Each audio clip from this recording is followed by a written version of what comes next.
Bonjour, je suis Danielle Valente, je suis maître des conférences au laboratoire Développement, Individus, Processus, Handicap et Éducation à l'Université Lumière Lyon 2 et je suis également chercheuse associée à l'Université de Genève. Mes recherches portent sur les outils multisensoriels à destination des enfants aveugles.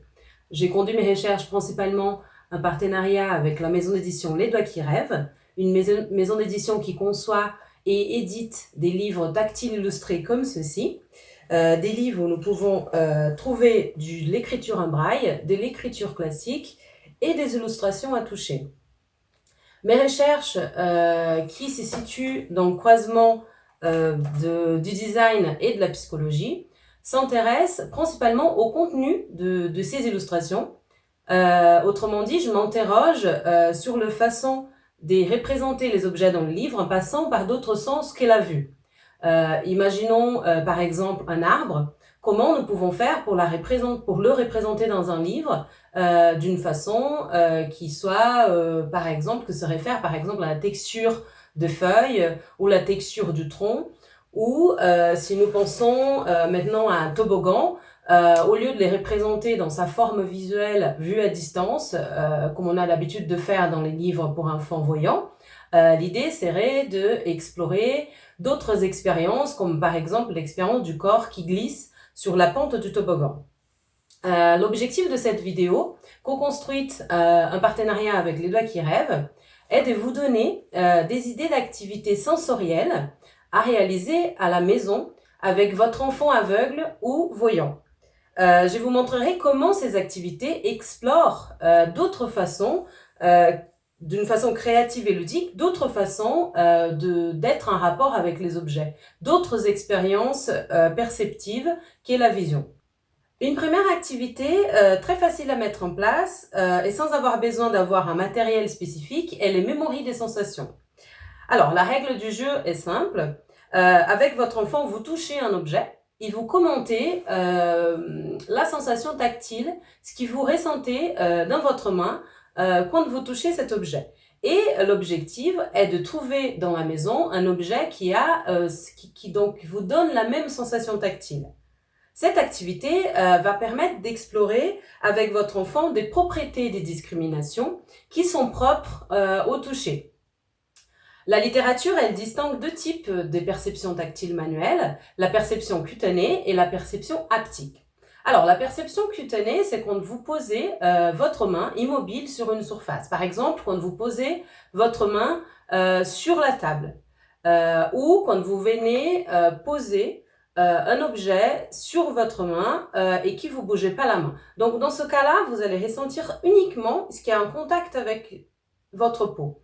Alors, si vous explorez donc cet objet, vous allez associer deux choses. Vous allez associer la perception cutanée avec un mouvement d'exploration, et c'est ce qu'on appelle la perception haptique.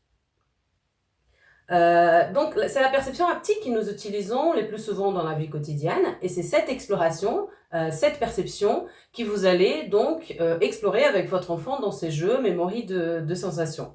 Alors, quelles sont les propriétés des objets ? Quelles sont les sensations que vous pouvez saisir avec les sens haptiques et utiliser dans ces jeux ? Alors, tout d'abord, il y a la texture. Lorsque vous caressez un objet avec votre main, avec un mouvement d'exploration qu'on appelle les frottements latéraux, une couette dans cet exemple a une texture douce et les jeux seraient de trouver dans la maison un autre objet avec cette même texture, un pull, des chaussettes, etc. Vous pouvez aussi essayer de trouver dans la maison deux objets qui ont un poids similaire avec la procédure qui s'appelle sous-peser ou soulever. Une autre sensation à explorer dans ces jeux est la dureté. Lorsque vous appuyez, que vous exercez une pression sur l'objet pour savoir s'il est dur ou s'il est mou, par exemple. Voici donc une première idée de jeu pour permettre à votre enfant de s'exercer de façon ludique et créative au sens haptique, c'est-à-dire d'apprendre à mettre en place les bonnes procédures exploratoires pour discriminer les objets par le toucher.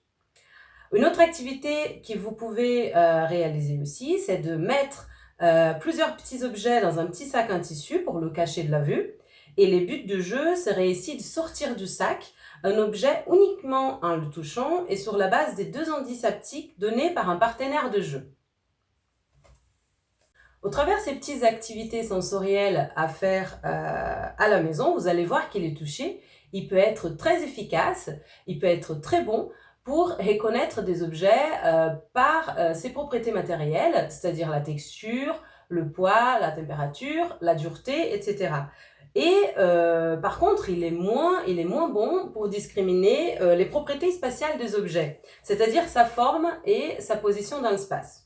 C'est pour cela que dans les livres tactiles illustrés à destination des enfants aveugles, nous essayons de privilégier ces expériences haptiques, ces expériences du corps en lien avec les objets. Nos dernières recherches ont montré que les simulations d'expériences du corps en interaction avec les objets, donc des expériences haptiques et des expériences sensorimotrices avec les objets, comme par exemple quand vous ouvrez les gestes d'ouvrir une porte ou l'expérience de vos pas quand vous montez un escalier ou quand vous, par exemple, aussi l'expérience de votre corps quand vous glissez sur la pente d'un toboggan ou quand vous faites de la balançoire, par exemple, augmente donc la reconnaissance des illustrations par l'enfant aveugle. Il s'agit en plus d'un contenu qui a un fort potentiel de partage, car ces expériences haptiques, ces expériences du corps, sont les mêmes pour les enfants aveugles et pour les enfants voyants. Et voici un exemple d'illustration haptique issue de nos recherches. Les 2 doigts de l'enfant sont ici 2 jambes d'un personnage qui monte des escaliers et glisse sur la pente d'un toboggan.